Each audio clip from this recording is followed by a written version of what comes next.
আপনারা দেখছেন সবার খবর, সবার নজর, বার্তা এক নজর।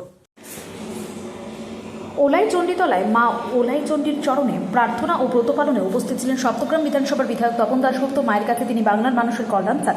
বাংলার মুখ্যমন্ত্রী মমতা বন্দ্যোপাধ্যায়ের সুস্বাস্থ্য এবং হুগলি চুঁচুড়া এলাকার সকল মানুষের সুস্থতা, শান্তি এবং সমৃদ্ধি কামনা করেন। মা ওলাই চণ্ডীর এই আশীর্বাদে জীবনে সুখ, শান্তি মঙ্গল হয়ে উঠুক, এই প্রার্থনাই জানানো হয়। এখানে যারা ট্রাস্টি বোর্ডের মেম্বার আছে, সেক্রেটারি যারা আছে, তাদের সকলকে ধন্যবাদ। অ্যারেঞ্জমেন্ট খুব সাংঘাতিক, হাজার হাজার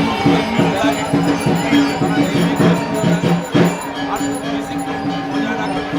এখানে আজকে ভোট পালন হয়, প্রতি বছরই হয়। আমি সবাইকে ধন্যবাদ জানাচ্ছি, মার কাছে প্রার্থনা করি সারা হুগলি জেলার মানুষ ভালো রাজ্যের মুখ্যমন্ত্রী মমতা বন্দ্যোপাধ্যায়।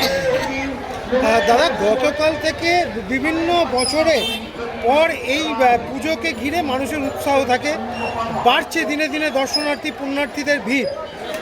আগামী দিনে কোনো চিন্তা ভাবনা সরকারের তরফ থেকে এখানে পর্যটন বা কোনো কিছু করার বা কোনো কিছু বলবেন?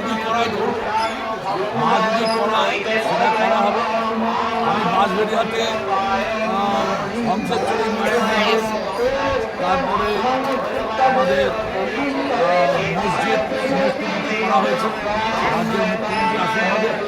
রবীন্দ্রনাথের কালী বাড়ি আমি সংস্কার করে দিয়েছি, এটা মায়ের কৃপা হয়েছে। তাই আমি যখন মন্ত্রী ছিলাম এখানে লাইব্রেরি করেছি রাস্তায়।